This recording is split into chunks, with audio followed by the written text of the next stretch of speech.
It's recording now, John, just so you know. Okay.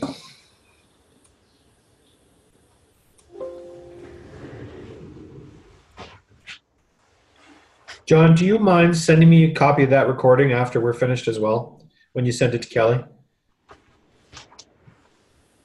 Yeah.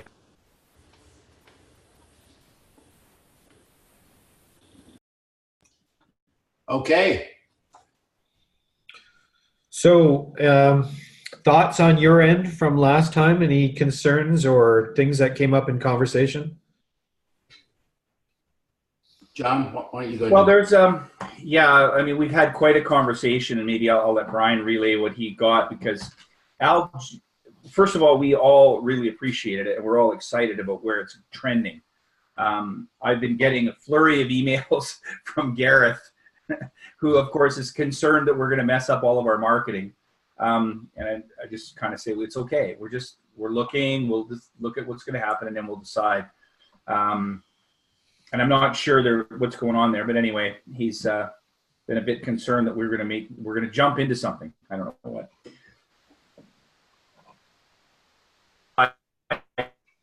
That's the call we're having today because it's helpful. I mean, we got to get through this part. And as Brian and Kelly and I continued our conversation, we just kept. It's like the onion, right? We just kept unrevealing other layers of what it is we're doing, what we're talking about. We're super excited about getting something going because we can see the potential.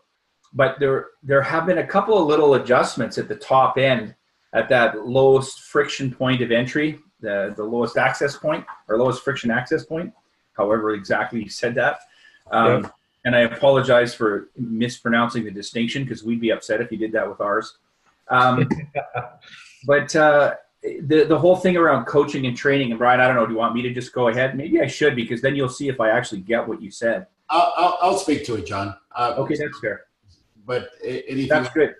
Yeah. Because I think that's what we need to. What would be good to, before we start, John, is just to let you know the conversation.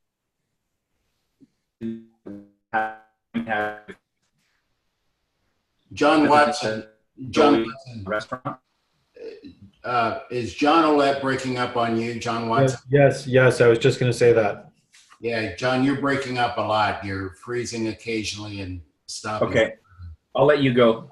Okay. All right. Well, John, how am I going to do this here? John and John. Just W. John, JW. JW. Okay. JW. Can that work? That works. Easy. Okay, good. Thanks. All right. Yeah, building on what John was saying, we got a lot out of it. It was great for us to have an independent third party ask us questions and have us look, including we were struck by how you had to start with, first, that you did the research. You spent some time looking at our website. That was good that you did that work. And then also what worked is you asked us, are we a coaching company? Are we a consulting company? Are we training and development? And we all said we're coaching. And it did add some value that Gareth distinguished. I was operating by what Gareth said.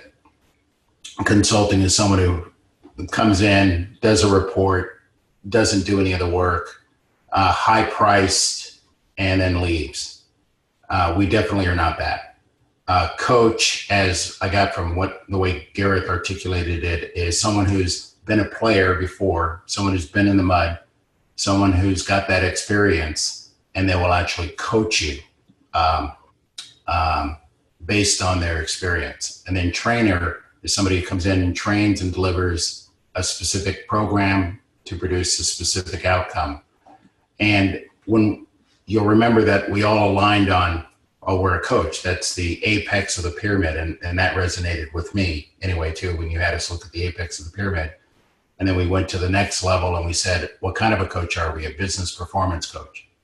However, since we had that conversation, I had a subsequent conversation with literally with the president of a mid-sized company, a $250 million company, which is our target market. We said we want to go for the mid-sized company. And this is an executive who has hired me and has a big listening of me. And I'm saying me specifically. He doesn't know John and Kelly as much. And he's hired me at various levels to work with his company, the Joey Restaurant Group, for going on 6 years now. And when I asked him, how do you see me? How does your company view the Leader Circle? Coach, consultant, trainer. Without hesitation, he said training and development. And what he said was, Brian, because one of the things I asked him, JW, was, I said, it's not lost on me that you've gone and hired my competitors to do strategic planning, to do some of the big picture stuff. He's hired Vanto Group. He's hired another person that's out in Vancouver. His number two, who's going to be taking over for him, brought in a competitor of ours who lives in Vancouver to do a strategic offsite session. And I was jealous by that. But what Al said was, Brian, we consultants don't last. We cannot afford their ticket item, at least at the mid-level, the $250 million for what they're charging. And he said, there's always a demand. When I talk to other CEOs, I talk to other presidents, Brian, there's always a demand for training and development. And he said, we see that as an HR thing because people, and he said, if I went out to my people right now and said, we're going to do a training and development program and Brian's leading it, the Leader Circle's leading it, he said, they'd love it. He said, you are our number one go-to person for training and development. The way you interact with people, the way that you have them look and have them discover, we love that. So I'm now left with, I went back to John and Kelly to say, based on what the person that's hired us for 5-6 years has said, based on what resonates for me, now John and Kelly can speak for themselves, I do now say who we are is we're trainers. He said trainers and educators, and great trainers and educators. And he said other presidents and CEOs want to know, well, how do I have my people, where do I send my people to be trained on integrity? Where do I send my people to be trained on communication skills? Where do I send my people to be trained on, what you have? He said, no one else has what you have, Brian. So that's what has opened up for me since we last spoke, JW. Well, I think the development, by putting the suffix of development on, can convey the same notion as coaching. Because when I find training companies by themselves tend to have poor implementation. But if you're doing training and development, then there's a useful distinction right there. Say more. Let's just keep going. So from my perspective, we can frame it. So there's a lot of value in just being accessible to if they get it right away, if they can latch onto a pigeonhole that makes sense to them, there's value in that because, we can help them understand the nuances of it later, right? If it's close enough for them to go, oh, I get it, it's training and development. That's better than having them go, I don't understand. Or I'm familiar with that term, sort of, what does that actually mean, right? So I think there's a lot of merit in using something that the industry is comfortable with and then adding a useful distinction to how do you make that term yours? How do you operationalize that term in a competitive way? Okay, good. All right. JW, what else did you get? Because you've had some time to think, and before we get into your 7-page document. Well, what I got was that we really needed to do this work. It's very clear that you have a good sense of what you're doing. When I went back through, I guess maybe I'll comment on the latest document, the brand document, which I quite liked. There's a lot of good work there, but it's really dense, right? And I guess the thing that I got was that there's we're just sort of lost in our complex language, right? We're sort of talking to ourselves as opposed to really trying to make it clear for the customer. Mm. And but it's all there. It's just a matter of teasing out the little nuances and ultimately about making decisions. So I got that. It's really close. It's just a matter of working through the mechanics of the simplification process. The other thing that I really saw was in the branding work is that it was very brand centric. It's internally focused as opposed to sales, where it stops is it doesn't address any of the sales mechanics. Uh-huh. Right. So it's a good brand document, but it has a very strong internal focus, and it leaves off, like it doesn't sort of take the next step into application of how are we actually going to use this in a sales capacity. Got it. So Not what a brand document is for, right? So it's not a problem with that document. It's just you don't have the next piece. Got it. So when you say brand documents, I'm not making up anything. And for Kelly listening to the recording as well, who may not be aware, that document is what Gareth Wildfire prepared, and John must have gotten it to you. Yes. Yeah. I asked Gareth for it, so he knows I'm doing it. Okay, good. All right. So what I did is I took that document yesterday and integrated a couple of new pieces into the work we did the other day, so that where I thought it added value. Okay. So I didn't want to lose the work that you had already done. I wanted to integrate it into where we left off, so that we didn't, I don't want to assume there's problems with what you've done. I want to build on it. Okay. All right. And how do you want to? It's really interesting. There was one line here, Brian, when I was looking at John's document. It's interesting. It's germane to the conversation you just had. At the bottom of page 1, it says, what are main competitive advantages? We're focused on developing people, not just training them. So it was kind of funny that you said training and development, because that's exactly points to what he's saying here. All right. Well, I literally just printed this. I haven't read it. And I also want to include, keep in mind that Kelly's here with us. So John, JW, what do you recommend for today's meeting? You walk us through this, or? Well, so we have two different choices. We can either wait for Kelly tomorrow and walk through the distinctions with her. Today, that we have two other topics that we brought up last time that we wanted to talk about. One was the sort of the low-hanging fruit, the lowest friction, starting point, and the economics around that.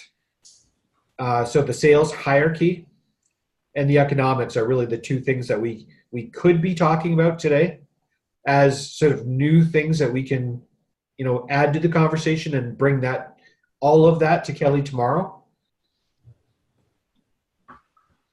Or we could go through the distinctions and then re-go through them with Kelly. All right. Well, if what do you recommend if Kelly were here right now? What would you recommend that we do? If Kelly was here right now, I would want to go through the distinctions. Yes. Yeah, I agree. Okay. Well, Kelly is here. She's going to watch the recording. So let's go through the distinctions. Okay. So then the very first line, we want to change that to a training and development company. Well, so going through it, what'll work for me is literally read it. So let's share screen and go through it. We all have it printed. So let's just talk about it. So the very first line there is, we are a business coaching and training company. And what I'm suggesting. That's not the first line I have. What's the purpose of this? Oh, sorry. Just skip that paragraph and go to the very first line under that.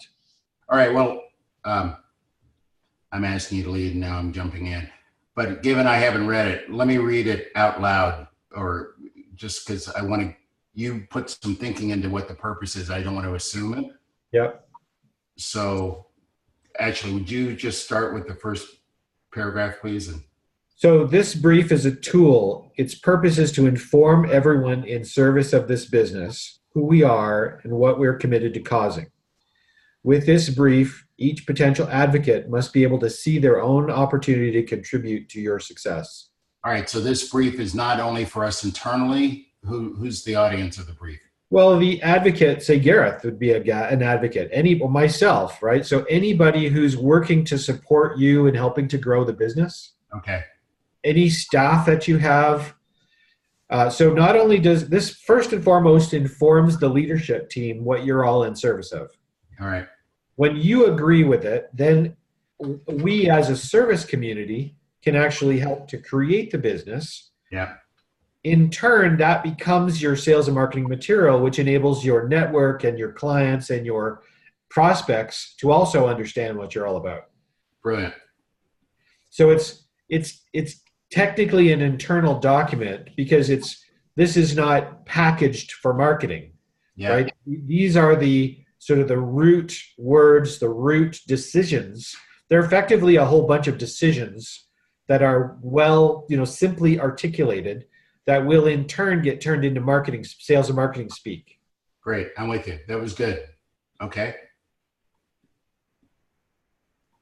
So if we think of these, and it's important to not get caught up in nuancing them too much, or maybe the word is wordsmithing for the public, because it's mostly about, are we in agreement that this is what we're doing, right?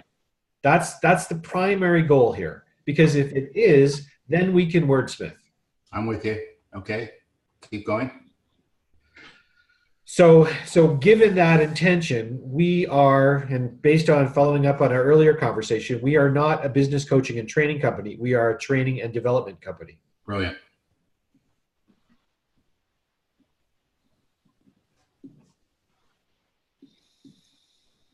Now, JW, you also capturing these changes, and I assume you're at the end of this meeting. Absolutely. You'll have it ready for tomorrow. Okay, good. Thank you.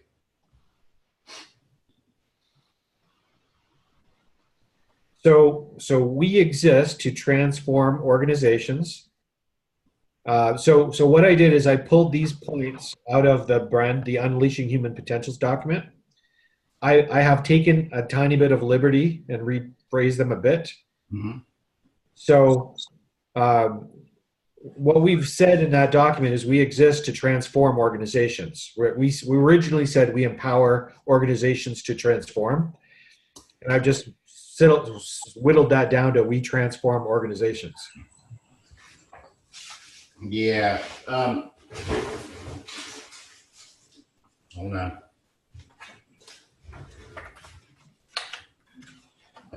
This is really good that we're doing this, because it already got whittled down. To be on the website. I wanted to give you the original.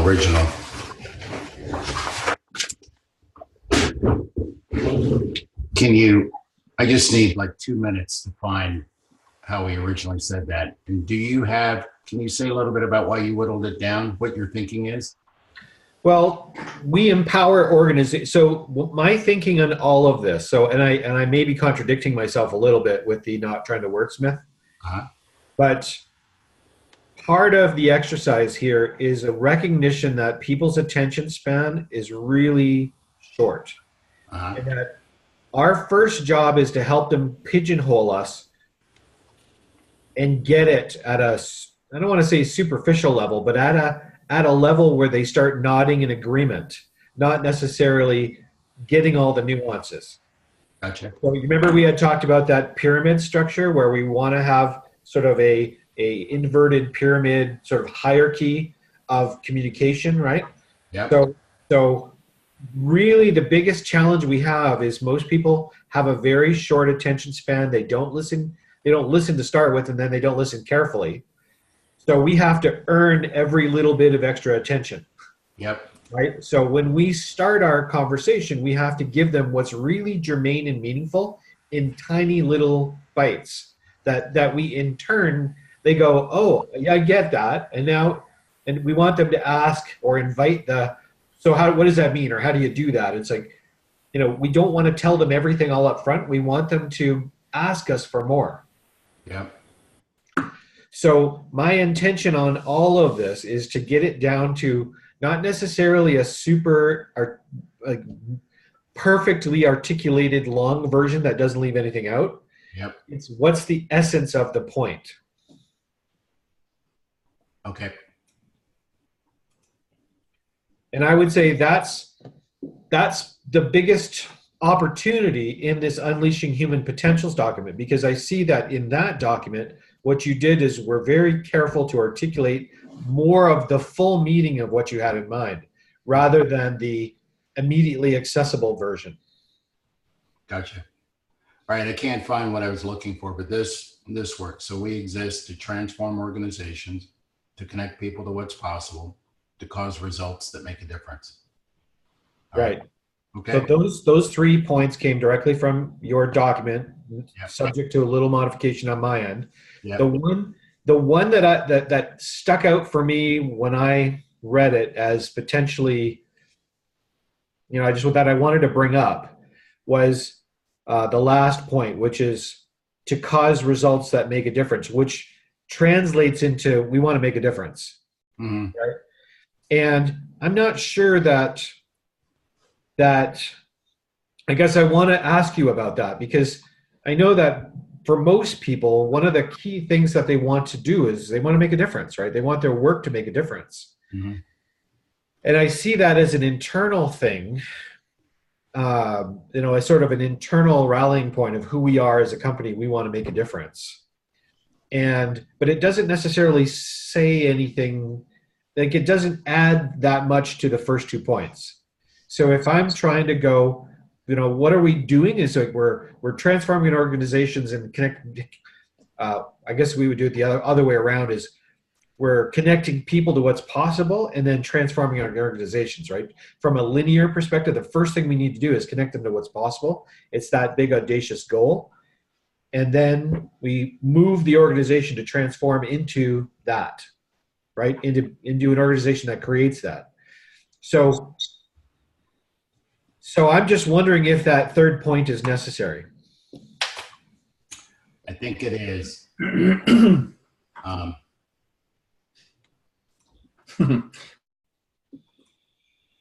ahead, John. Why? Can you hear me or is it breaking up? A little of both. Shit. You're clear now, though. It's when you talk about connecting people to what's possible and transforming organizations, I would say, so what? What's that for? It's to produce results. It's implied, but it doesn't really say it. You're doing it to get someplace. As a CEO, you want to improve the bottom line. You want to make more. You've got to improve performance for all the stakeholders. And so connecting people to what's possible and transforming organizations to produce results is kind of what I see it being and making sense. It's almost like when you say to transform organizations, if you said to transform organizations to produce results, that's a bit too direct and crass probably. And I'm not doing it just because everybody comes out singing Kumbaya. Well, a couple things. I couldn't find the document I'm looking for, but why we exist, I'm taking that, John, to be what we're saying to our advocates. So it's what we're saying internally. And there's a whole world. So again, I've got author's bias. There are days and days of creating those 3 sentences to be an expression of who the Leader Circle was back in 2004 to 2007. And I deliberately landed on make a difference inside of the distinction and landmark of what it is to make a difference. And I was looking for my manual, but they've updated the landmark form and action manual. But we had this whole conversation in there about what make a difference is, and it impacts 4 different areas. One of the areas that it impacts is the quality of life.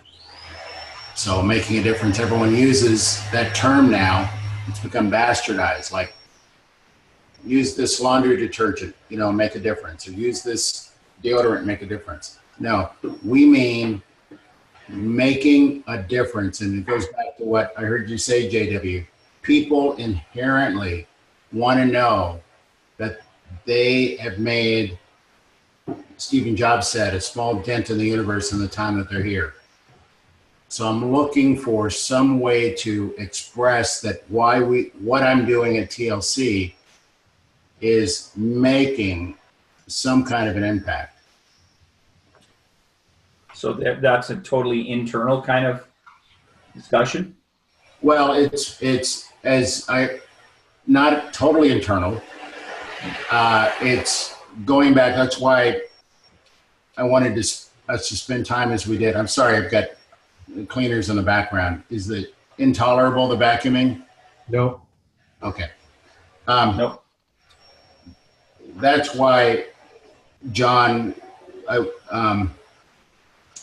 was saying to JW, let's read that first paragraph and that second sentence, that with this brief, each potential advocate must be able to see their own opportunity to contribute to their success.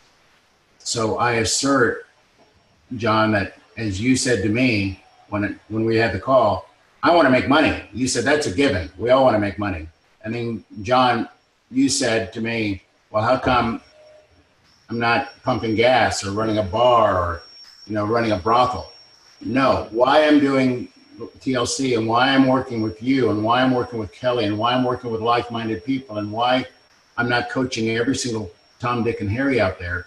I want to partner with people, mid-sized companies that actually want to make a small dent in the universe in the time that they're here, that actually want to have their time here, whether they're Joey Restaurants or whether they're Dynamic Risk Engineering.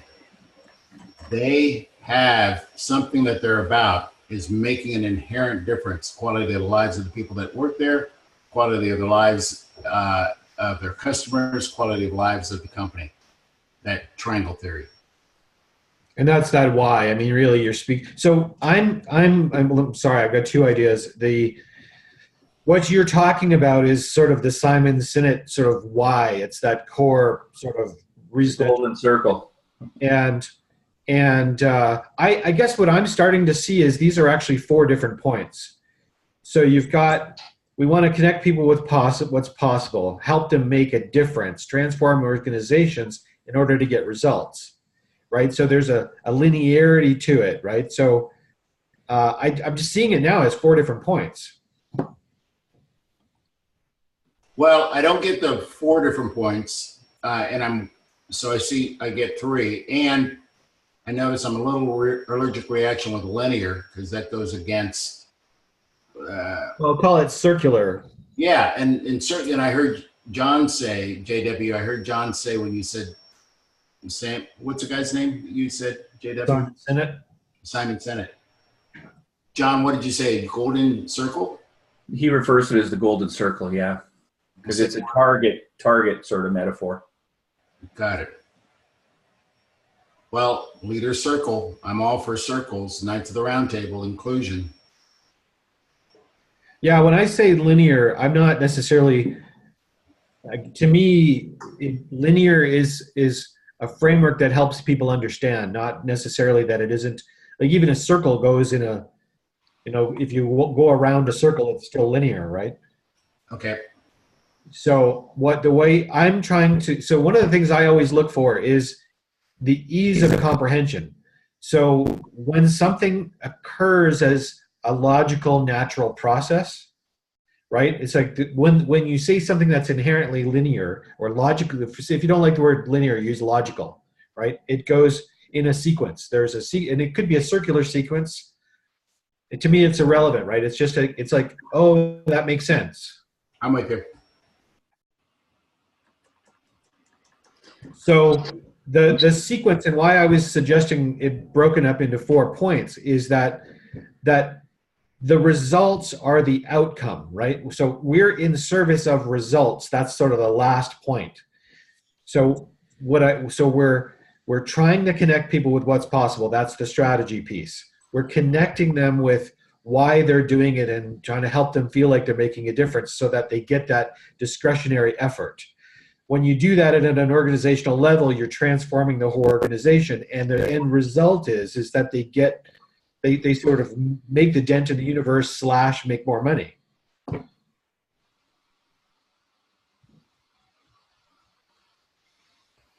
Yeah,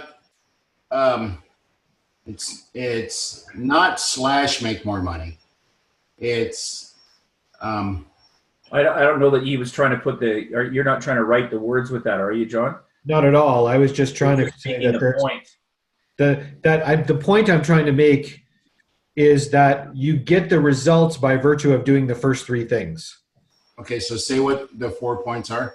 The first point was the strategy, which is connecting people to what's possible, the big audacious idea. Then what you were talking about is connecting people with that notion of them really wanting to connect with how they're making a difference, connecting with that why. Right? And when I looked at that sentence, I fixated on the make a difference part, and John fixated on the results part, right? And as soon as he said it, I'm like, I was looking at the other half of the sentence, right? So we both looked at it as meaning two different things, which led me to believe it's like, there's actually 2 points there. So you're saying why we exist, what you're hearing is to connect people to what's possible. We're in service of results. And we make a difference? No, the one of the mechanisms is that we help connect people with how they make a difference, right? Or like if you're trying to get people to enroll in a possibility, right? That the reason they want to be a part of it is because they feel like they can contribute, like they can actually help to bring that thing that they're inspired about, right? And as you begin to enroll people in those possibilities, that's at a larger and larger scale, that transforms an organization. Okay, so put it all together. Why we exist? What are you hearing? How would you say it now? Well, I'm not trying to wordsmith it. I'm just trying to connect with the points, right? So I'm seeing that there's 3 core points. That the first point is we want people to see what's possible, to get behind a big audacious idea. Then we want to work with people to enroll them in that possibility so that they're connected with how they make a difference. Then as that scales up, we're transforming, so you do that en masse and you're transforming a whole organization. And the sum total of those top 3 points is how we get results, right? So the results would then be not just financial, but also accelerating progress towards that dent we're trying to make, right? To realize that strategic vision and generate greater cash or earnings in the process. So that's how I'm hearing it now. I'm not sure that's correct, but that's how I'm interpreting it. Okay.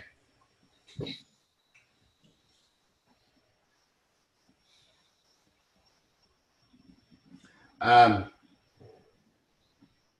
enrolled in what we're creating, and I know we're creating it, and I still don't hear 4 points. I hear 3. Well, the fourth point is that you get results. Right. Well, so there's a point that isn't on here though, and it's the one where you're saying you connect people to why they're, I don't know how you phrased it, but it's like first you connect them to what's possible, and then you talk about the difference they can make. That's what you said, John.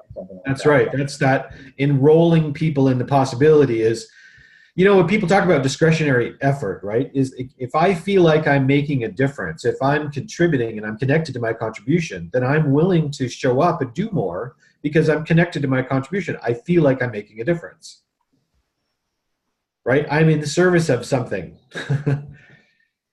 And I think that's different than, if I'm connecting people with what's possible, that's that big idea. I don't necessarily know what my role is, right? So if I'm connected to how I can contribute, how I have to show up, who I need to be, then, and as you sort of take that from the individual to the group to the corporate level, that's how the organization ultimately transforms.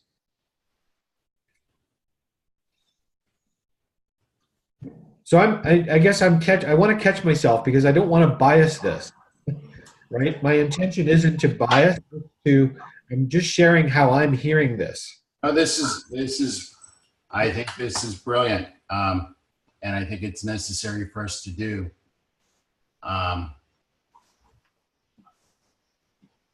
Will you allow, I'm visual, so it helps me to see as we're going. Can you see my screen? Yep. Okay, so with a blank document. You see that I've typed why we exist. You guys see this? Yeah. Okay. Can make that bigger. So I think just to clarify for me, if you can hear me, I'm still confused as to why we exist and who gets to see this. Because some of what we're talking about, I don't think would resonate with anybody other than us. Ryan, when you talked about make a difference as a distinction for Landmark, which I get, nobody knows that except people that have actually been involved with Landmark. So if you say that to the public, they're going to think, oh, so make a difference. They're not going to get the distinction, make a difference. So I'm just confused. I'm not confused. I just don't know for sure who we're writing this for. And just that would clarify for me what it is we're trying to say. Yeah, well, let me say it back. That's where I go back to the purpose of this brief, John. Yep. And John Olet, when I say John. So who we're writing it for first is for ourselves and for our advocates, John. Mm-hmm.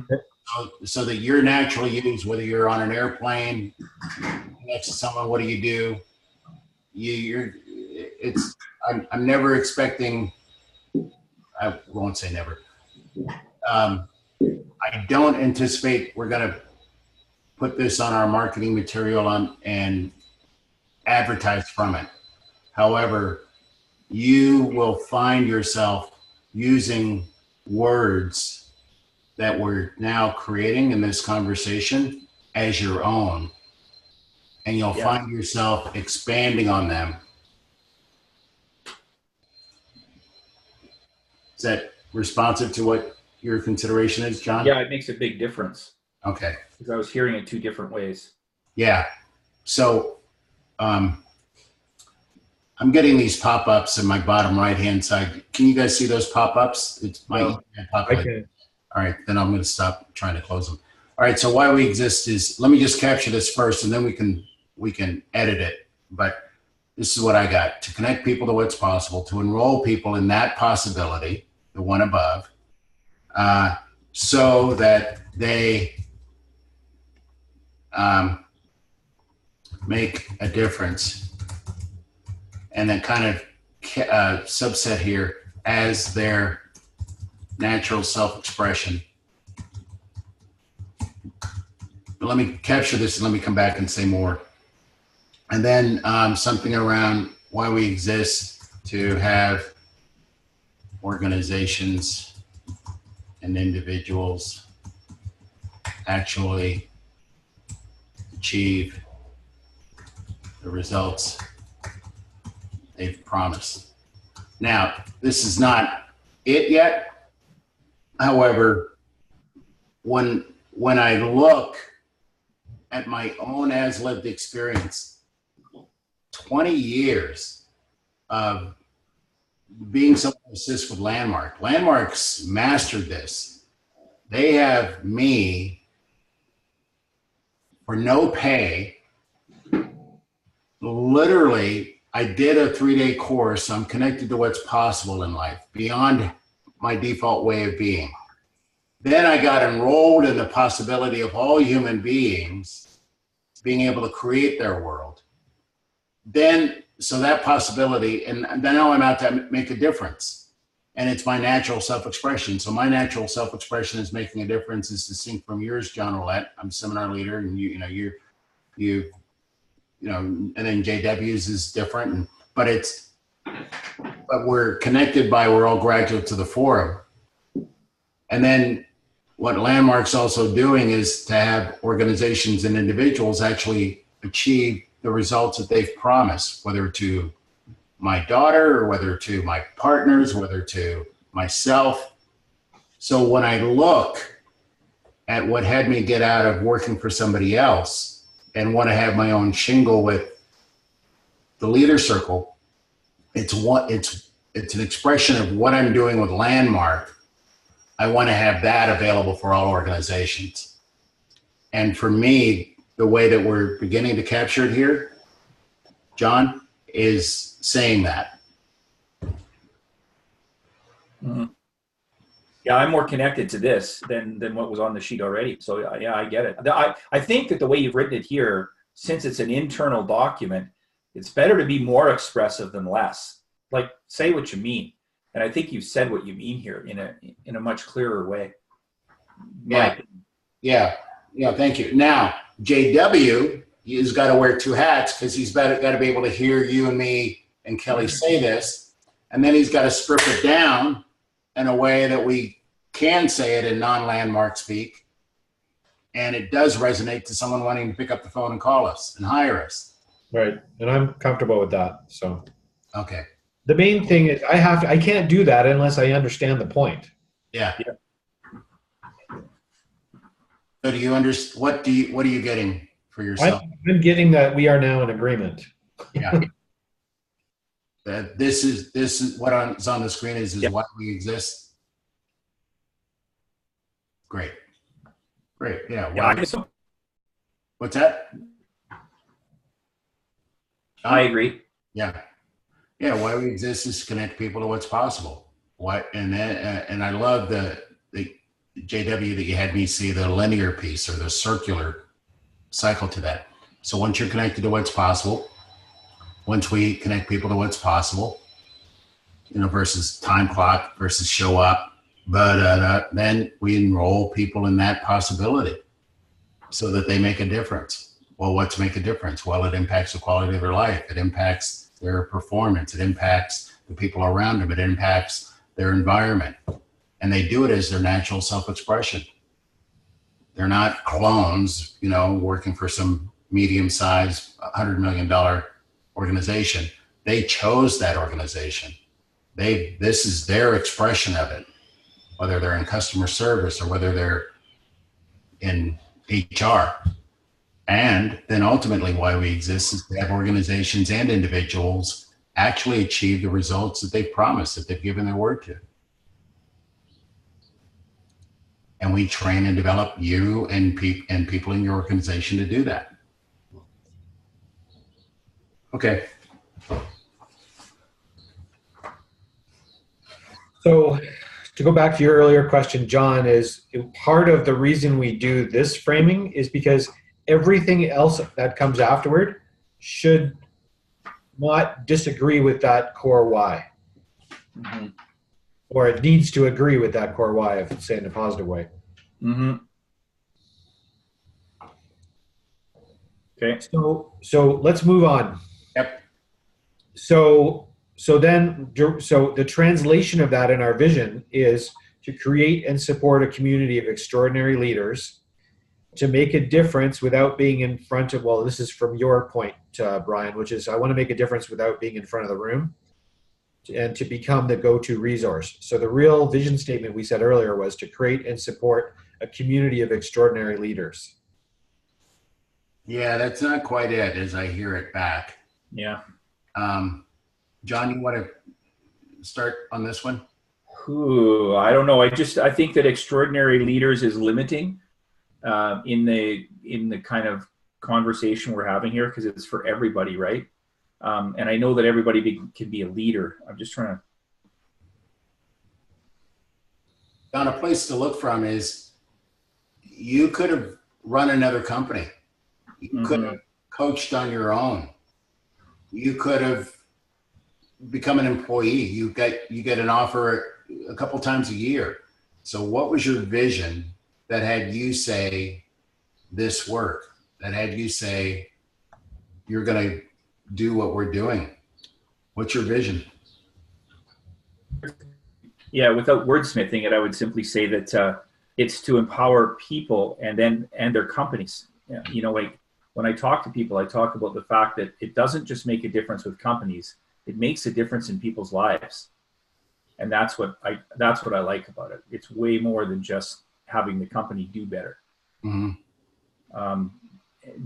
And I don't know how to express that, but that, to me, that's the piece that's a little different than a community of extraordinary leaders. It's really making a difference in people's lives and their companies. You know, but Yeah, I've got a former colleague, who said her vision was something along the lines of just to have people be the author of their lives, or to have people get that they can live a created future.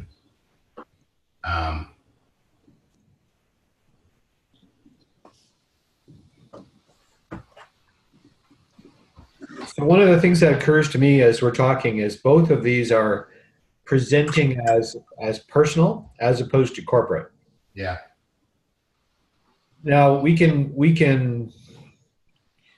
so the challenge is blending the two, because obviously you have the leaders of the company are changing their lives by changing the company, right? So what's the scale really that we're operating at? Is it both, where we're saying, you know, we want you to live into your possibility as an entrepreneur or as a leadership team, and that's how you're going to generate the business that you've envisioned? And the third dimension of that is, and how you do that is by enrolling your people to do the same thing in their own roles, right? So the vision is, so what's the vision? Is the vision about empowering the entrepreneur, about helping a company realize its audacious goal, or the people who are, you know, that are making it happen inside the company, or is it all three?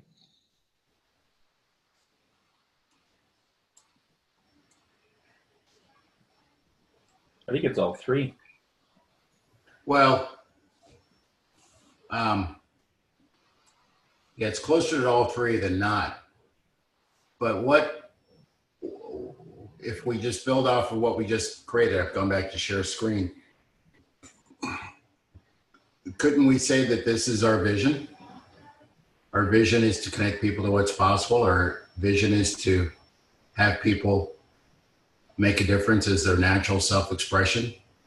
And our vision is to have organizations achieve the results that they've promised. Absolutely. We can blend these two. Yeah. So That's really good. that's her vision. Okay, so that's good. So then the next item we had was the brand promise, which is unleashing, and you got this in big letters on your document here, unleashing human potential. Yeah, I'm not married to that. I want us to, as I look at, I know we spent a lot of time and work on that, John, with Wildfire, but I'm looking at it right now. Yeah, I'm not emotionally attached to any of this. It's whatever makes sense. So it's fine. Well, I think it speaks to what we were just talking about, right? So so when we're making a sale to an entrepreneur and saying, what's the brand promise? Are we promising them that we're going to help them make a dent in the universe? Is that really the big promise? Well, a couple times I've heard you now say when we're making a sale to an entrepreneur, and I know we're not there yet. However, our target audience, we're lifting it up from entrepreneur. Entrepreneur, I think, small. We're going for 100 million. So let me just strike that word and say CEO. Okay. So say it again. When we go to a CEO. Well, are we saying to a CEO, we're like, so I'm just, you know, we've been using this dent in the universe from Apple, right? But if you were going to talk to Jobs and say, you know, really what our job here is to help you make a dent in the universe, right? Is it that we're trying to help you realize your vision? or is it something else? Because so much of what we're talking about, of what we do, is how, right? Mm-hmm. And but the promise is that if we do all of these things, the results you're gonna get is what, right? And John, you brought this up earlier. There's sort of two dimensions to it, right? Is it just about we want to increase financial, do we want to increase our profitability, grow faster, or it's not an either or, it's an and, right? Is it and make a difference and make that dent in the universe, right? So it's realize that audacious goal so that we generate the accelerated earnings curve. Yeah, I'm not as committed to making a difference in the universe. I mean, really, to me, it's making a difference with people. But it's creating results through unleashing the potential, through unleashing human potential. It's kind of, the company gets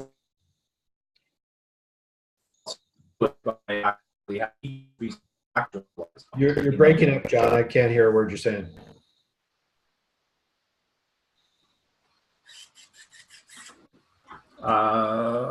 Typing. We can hear you now, John. Yeah, but you're not gonna. All right. I think, John, that JW was saying that he was using Stephen Jobs putting a dent in the universe only as an example, not saying that for us. Yes, correct. Yeah. So I'm just using that as his audacious goal. Yeah. Right. So it's not about the dent in the universe. It's about whatever that company believes is their audacious goal. So JW, remind us what you're asking us to look at and create right now. It's the promise. It's the why. So we've just been asking ourselves the question, why are we doing it? Yeah. Why is the company hiring us? Yeah. What's for benefit?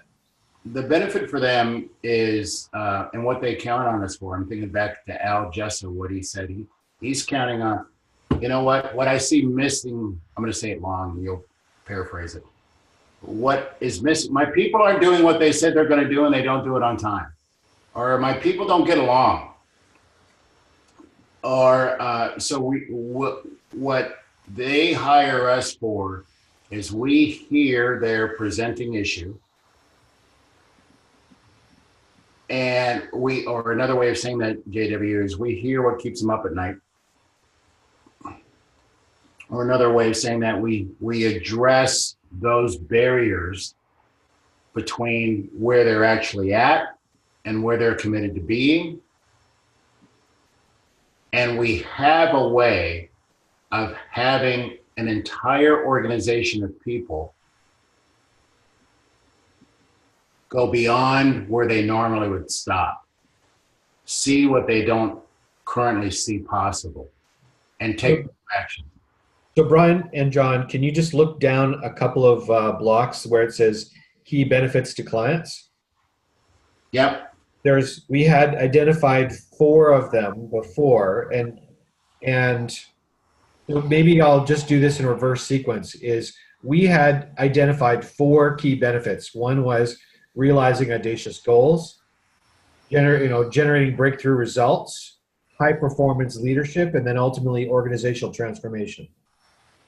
So I guess what I'm asking is, 1, are these correct still? And 2, one of these should be the dominant promise. Yeah. Well, they're still accurate, and as I read them now, they're 2, what the hell does breakthrough results mean if I'm a lay person? Everyone uses it now, and we do have a distinction on it.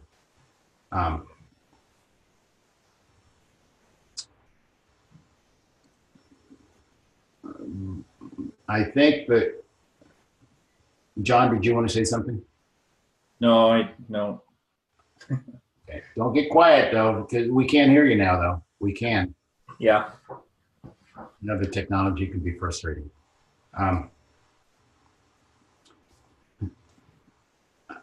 I think the key benefit is JW, is more to the client, is more of like I'm going to my doctor this afternoon for my annual physical. And I wrote down 3 things that I want her to, my knee is bothering me a bit. That happens from time to time. I want to be checked, for this and that, cancer related, to make sure I'm fine. So that's why I go to my doctor. Preventative, maintenance, commitment to health, well-being. The key benefit to you as a client is preventative maintenance and growth. If I look at it that way, it's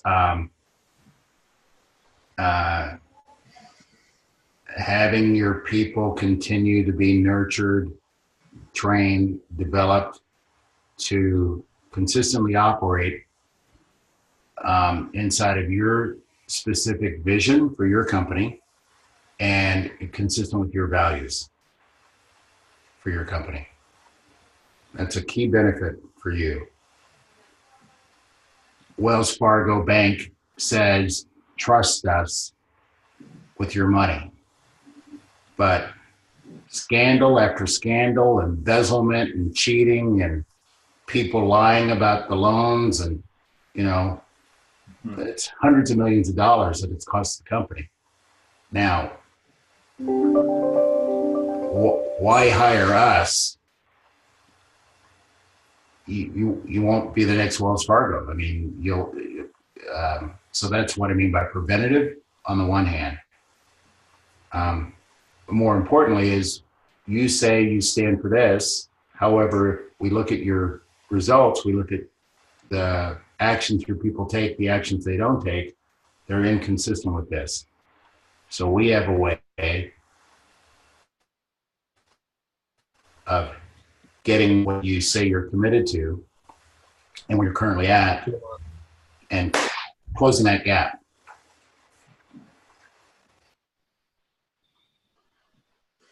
It's that execution gap. Yeah, that's good. I like that.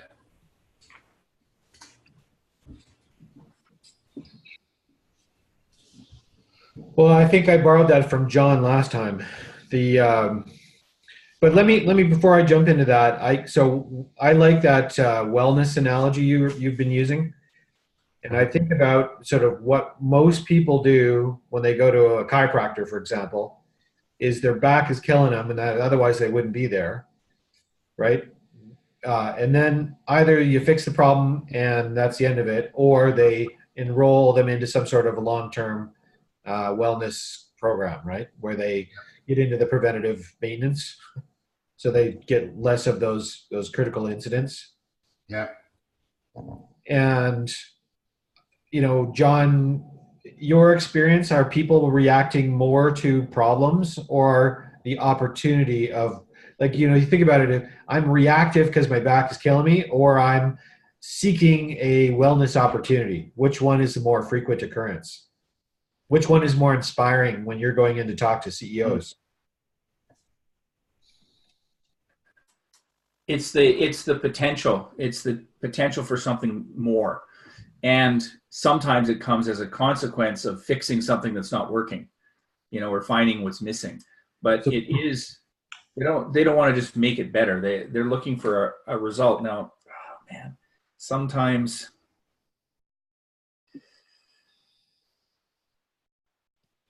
I'm trying to think, like with one of our clients, Brian, that we've been working with, it really was to solve some problems. That's why we were first talked to, about working with the management team and helping them come together and collaborate better. But ultimately it was in service of, satisfying their goals and their vision. It was really just a means to an end. So I think it's always in service of something larger. So the initial catalyst is just the catalyst for the bigger conversation. That problem, presenting problem is really just what opens them up to hearing about something else. Yeah, we use the term presenting issue, and I think Warner got that from, or somebody got it. I heard Warner say it by looking at how medical doctors work. and we have best friends, husband and wives that are medical family doctors, and I'm going to go see a doctor, and my son-in-law is an emergency room doctor, and my daughter-in-law is a nurse. So I'm an expert because I'm around it, right? So when you meet with a doctor, when I meet with a doctor, she's only got 15 minutes or she's got 20 minutes because the system is she's got to get me in, get me out. So they're listening for, and John brought us a video clip too, talking about how doctors stop listening after 8 seconds, but they're listening for what's the presenting issue that I'm going to treat. And I think that there's something, John, we can play out with this wellness analogy and looking at it from preventative, maintenance, growth.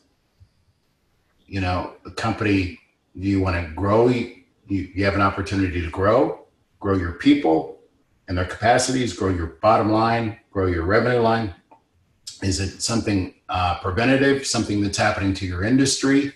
The banking industry years ago with the housing fails in the US, and then government put in all that regulation. So, you know, you could look to our direction because something's happening with your industry. Something's happening in the environment that you want to ensure that you're self-regulating on or you're out ahead of. And then maintenance. And this goes back to Al Jess's point. Brian, every year as a CEO of a company doing $250 million, every year I'm going to put X money toward training and development. Every year I don't have money for consultants though, you know, for that big 5-year strategy. But every year I know I got to water my plants. You know, I got to take care of my people. Prevent and maintenance works, but grow doesn't fit into your analogy. Yeah, it doesn't. So fix it. Yeah, that's what I was just trying to think. Or is it that, you know, is it the prevent? Do we find other words for prevent and maintenance? You know, it's because I think of it like, I don't know, but maintenance could be training, right? Or development. Prevention, I don't know, is it training, development, growth? You know, something like that, or is it, that's not circular? I think going circular is a good idea.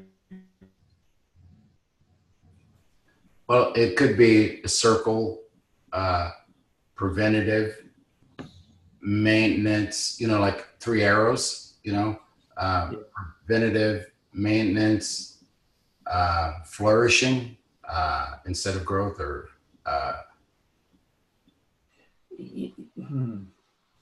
Let's play with, I think we get the idea though. Let's just sort of okay, wordsmith it later. all But right. I think we're agreed on the framework. Yeah. So what I'm hearing though is it's really not about realizing audacious goals, right? So that's not really the core driving Right. modus operandi, right? Nor, and this baby sister of that is breakthrough results. It's not really about that either. Yeah, that seems so 1990s now when I read it, or so 2000, you know, and I know I advocated to, we're about breakthrough results. What the hell does that mean? So it's not really about any of these 4 things, right? It's more about that closing the execution gap, right? Yeah. Because what you're saying is there's a gap, right? There's this sort of intention and then there's reality, right? We're not living into that intention. Yeah, so it's not quite an execution gap, as I hear you say it back, JW. It's because execution, we would say, is performance, and we say performance is the actions or non-actions they take. However, we do it in service of what? We do it in service of them achieving results. So, so closing the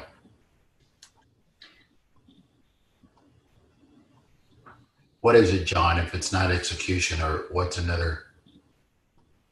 Well, I think you've got to get clear on what it is you're talking about, because execution gap to me would mean there's a failure to produce the results. So we've got to do something to impact performance. When you say execution gap, but that's just what it says to me. But I mean, again, if this is an internal, I get totally screwed up about who the hell we're talking about, because I struggle with trying to talk to us internally different than the way we would talk to somebody externally. So brand promise is is external. This is customer facing. Oh, okay. Well, now that is more sense then, because then we've got to get away from some of these other things because it doesn't mean anything to people. So when we're talking about key benefits and brand promise, like the core brand, so this is directly saying if we're serving one primary benefit that the client's going to get. I mean, there's all kinds of secondary benefits, but there's always this one core driving benefit that everything else nests into.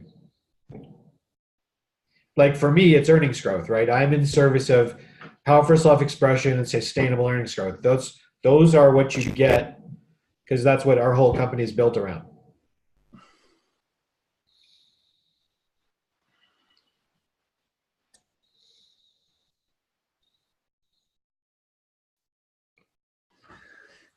There's something about that language, close the execution gap, that keeps coming back to me because it's a different way of saying what everybody's always trying to achieve.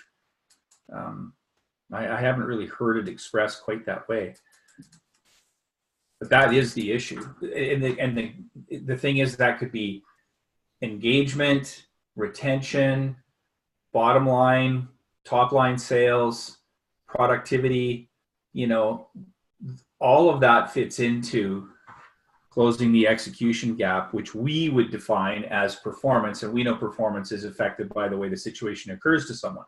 So we would know how to close the execution gap. And I don't know if I don't know, John, would you say more about the things that to the client that would make a difference?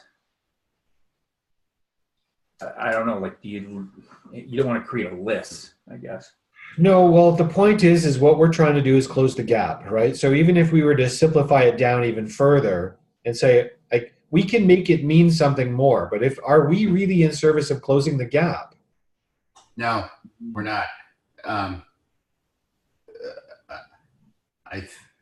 Closing the gap now implies to me something.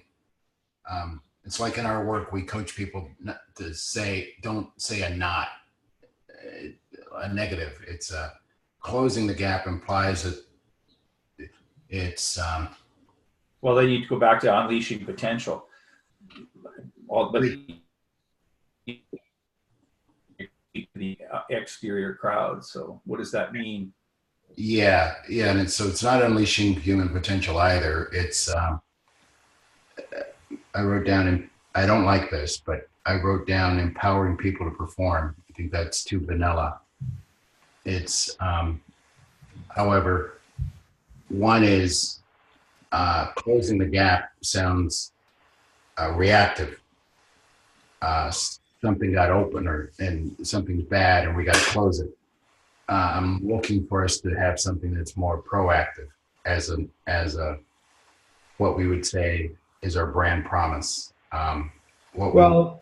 So if I can just grab a couple of pieces there, instead of breakthrough results, it's really breakthrough performance is what we're talking about. Yeah, it is.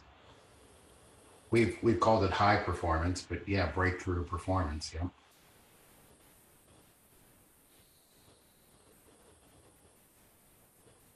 So is that it? I mean, we don't have to overcomplicate it going. I'm sorry? I'm just saying that breakthrough does indicate that it's going from somewhere to somewhere. High performance is just, we have everybody going really fast. I don't know. But breakthrough performance does indicate that there's something going on that we're going to transform. But what we're saying with breakthrough performance is that that's what we're in service of. It's like, that's a big leap, right? That's some substantial lift.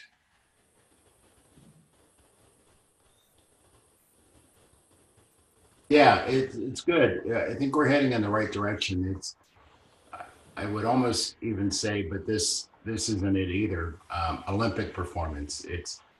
I just bring in the Olympics. It's like I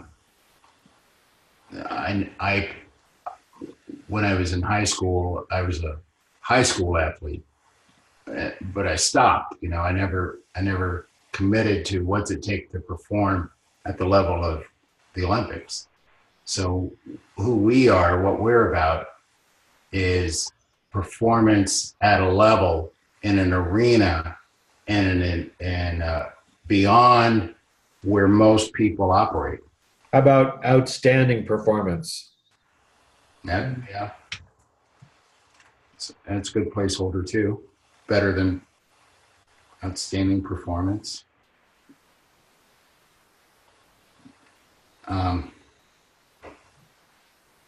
And we're articulating, JW, we're articulating the key benefits to the clients, right? Yes, we're talking about what are we ultimately in service of, the big thing we're in service of, right? Yeah. So this is the promise. So we're saying we're going to show up and we're going to help you deliver. We're going to help you achieve out. We're going to help you become an outstanding performer. Performance that matters, performance that makes a difference, performance that delivers, performance that delivers. Yeah, it's all gobbledygook. Don't fixate on the. I'm just trying to get to the point, right? Mm. So I don't want to wordsmith the crap out of it here. It's not the idea. It's really just what are we in service of? If we're Breakthrough performance, then JW. okay. We can wordsmith it later. But if we're in agreement that that's ultimately what we're about is some sort of outstanding breakthrough performance. Yep.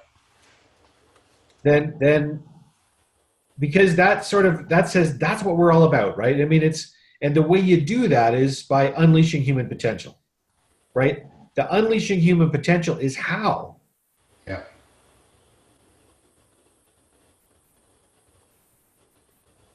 Right. The brand promise is more breakthrough performance and unleashing potential is more something, how does it work kind of thing? Yes.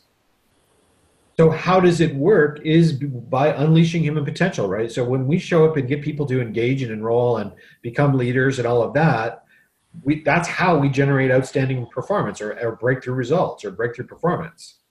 Ryan, we say unleashing human potential. It's that piece that we wrote the other day about having conversations you've never had before to see things you've never seen kind of piece. Yep. So I'm just trying to keep it at the very top of the pyramid, right? So you're going to get breakthrough results by unleashing human potential. Yeah. Yep.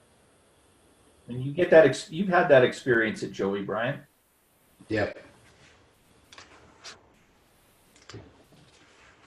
Okay. I'm looking at, we've got less than 15 minutes now. I know we have another call tomorrow. There's another conversation I just need about 5 minutes to have with you guys. And I do have a hard stop. I've got another call. However, John, can you give us a cursory of what's on the rest of the document? John Watson, sorry.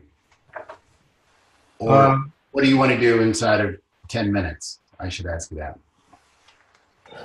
How about we do this? There's really 2 pages of. How about we why don't you guys take 2 minutes and just read the rest of it's 5 pages, but it's only really 2 pages, right? Okay.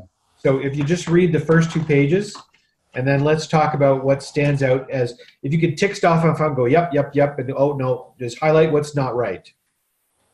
Okay.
It's certainly all stuff that we've said.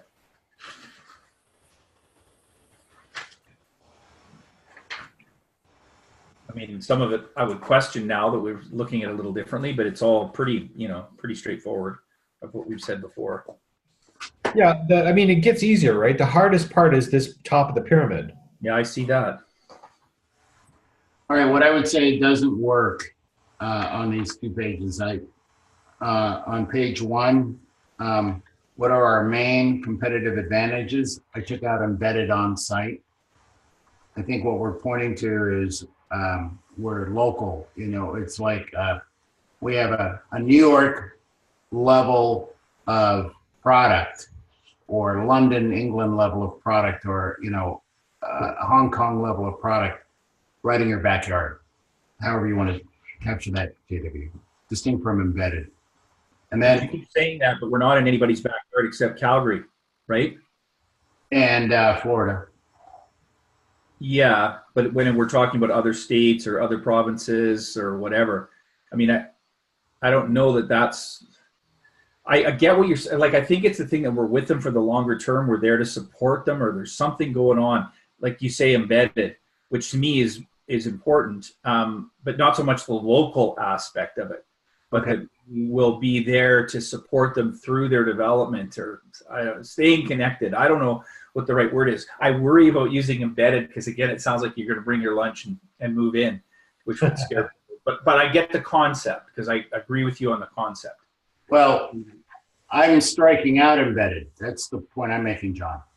No, I hear both of you, so I'll wordsmith it. Okay. Where are you seeing that, Brian? The last, Page 1, what are our main competitive advantages embedded on site? I'm making the case to strike embedded on site. I said that. It's on the next page. Mine's on the next page. Oh, Okay, I didn't see it. Got it. all right. And then target clients, I've changed it from 10 million to 100 million to 50 million to 500 million. And key influencers, I've added CEO/president.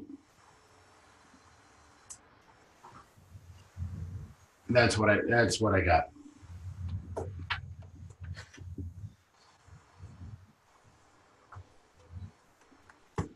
so explain to me so before I jump in and question, John, do you have strike points? Well, I had actually put in CEO where Brian was there too, CEO president. I agree with the change in the numbers. On the what are our main competitive? Take the full, just the word. That's all. And but I know where it's going. I think we are more cost effective than Vanto for sure. I'm just not sure how we would express that best. Accessible. Could be. I think that. I mean, I think that will happen when we start talking about our offer hierarchy and that the low friction starting points. Mm-hmm. Yeah, those are the ones I had too. So let me just go back, because on the target client, I see the target client as the president and the CEO, right? That's in the top piece. So when you're saying that the influencers are the folks that are not making the decision, right? They're part of the decision-making process, but they don't have the stroke to say yes or no. Okay. Oh, I got what you're saying now. Okay. I had missed that when I said what I said. Yep, me too. Because I'd written down CEO there as well. Yeah. So the key target audience is really the presidents and the CEOs, and the influencers who would be part of the decision-making process are the VP, Director HR, VP, Director Sales and Marketing, or the private equity venture capital firms. I think the private equity and venture capital firms are nice to have. We haven't actually done that. And it may be something we need to keep on there, given we're going to go from 50 million to 500 million. I would say the key influencers out of this existing list really is VP, Director, HR. They would be number one. And then the other ones you have, VP, Director, Sales and Marketing, and would be like number 10, nobody between 1 and 10. And then private equity and venture capital firms, I'd say, would be number 50 on a list. Okay, so Well, when you say that, you're talking weighting because there's nobody in between them. So if you say number 1 and number 10, there's no 2, 3, 4, 5, 6, 7, and 8 or whatever. Yeah. Right? So yeah. So I agree that number 1 is probably that. But the thing is that the 2 and 3 are areas that we haven't really considered. And when you look at some of the ups, the Joey results, I think it's it definitely improves sales. And so there's an opportunity, I think, to look at that VP sales. It's like you might come up with a sort of a spin on what you're trying to say, and you might put it out there to a whole list of people that are listed as VP sales and marketing, or VP sales, not marketing, because that's different completely. VP sales is actually running a team of people that are selling, and then have them be more successful. Let me pitch for a second. So quite often the CMO, maybe that's just the terminology, but the head of marketing, if you have a chief marketing officer, is quite often sort of depending on the kind of company it is, could be driving the direction and strategy for the company. So, or could have, be the right hand or in the ear of the president, who's, if you're looking at changing the company and being customer centric and really moving forward, the marketing is usually really tied into that, right? Or maybe I shouldn't say usually, but often tied right into that whole strategic thing. Yeah, but do they have control over the people? Do they have anything to say about the people? When I saw sales, I'm thinking of a VP sales as in I've got 400 people that are out selling, and I want them to connect better to their clients, which is completely different from marketing. I get that, and this is where I'm pitching here, is that if you're talking about problems, I'm going to be focusing on people, right? I want to develop my people. I want to, change it from an operations point of view. If I'm talking about realizing an opportunity, then the marketing person is really part of that opportunity piece, right? So it's not about them having a team that we're going to sell to. It's about us being a mechanism whereby they get to sort of transform the company to realize the marketing possibility, right? So and ultimately it's about, the president and the CFO are going to be making the big decision, but it's who's influencing it, right? If we want to have a conversation about possibility, then we got sales and marketing. If we want to have a conversation about people and their performance, then we're talking about HR and maybe sales, right? So, and then likewise for venture capital, I mean, we're really talking about, if we're putting a bunch of money into this, and how are you going to realize your potential, right? So again, they're part of that sales. If we get those folks on board, I always think about, if I make a pitch to one venture capital firm, they're going to have dozens of clients that they could introduce us to that they're investing in.